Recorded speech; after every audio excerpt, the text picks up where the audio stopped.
કોઈ બહાર કાઢતા હતા, કોઈ વળી ચોકતું હતું. મને ક્યારેક એમ થાય ચોકે શું કામ એમ. એ લોકોના આશ્રમમાં ઘણી વાર આ બધા ભેગા થયા હોય અને પછી ચોકવાનું શું અને ચોકવાનું થયું નગ્ન નાવા પડી હતી, એમાં ચોકી જવું પડે. હે નગ્ન હતી એટલે ચોકવું પડે. પૂરા કપડાં પહેર્યા છે અને ભગવો ધારણ કરેલા બધા હોય એટલે બધા ભગવાનને મળેલા છે.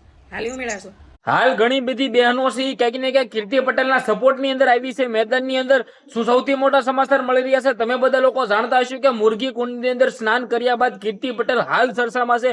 કીર્તિ પટેલ ક્યાંક ને ક્યાંક વિવાદની અંદર આવી છે. કીર્તિ પટેલ ઉપર કાયદેસરની કાર્યવાહી થઈ છે. હાલ સૌથી મોટા સમાચાર મળી રહ્યા છે. તમને બધા લોકોની વિડીયોની અંદર જણાવવા જઈ રહ્યો છું. નમસ્કાર મિત્રો, ફરીવાર એક નવો વિડીયોમાં તમારું સ્વાગત છે. સૌપ્રથમ ચેનલમાં પહેલી વાર આવ્યો તે વિડીયો શેર કરીને સબસ્ક્રાઇબ અવશ્ય કરી દેજો. હાલ મિત્રો તમે બેનનો વિડીયો જોયો. હાલ બેન ક્યાંક ને ક્યાંક જે બોલી રહ્યા છે તમે તે વાતથી સહમત છો કે નહીં? કારણ કે તમે બધા લોકોએ જોયું કે જે રીતે હાલ કીર્તિ પટેલ છે ક્યાંક ને ક્યાંક મુરગી કુંડની અંદર સ્નાન કર્યું હતું ને ત્યારબાદ ત્યાંના સાધુ સંતો હોય કે પોલીસે તેને રોકીને ત્યારબાદ સૌથી મોટો વિરોધ થયો.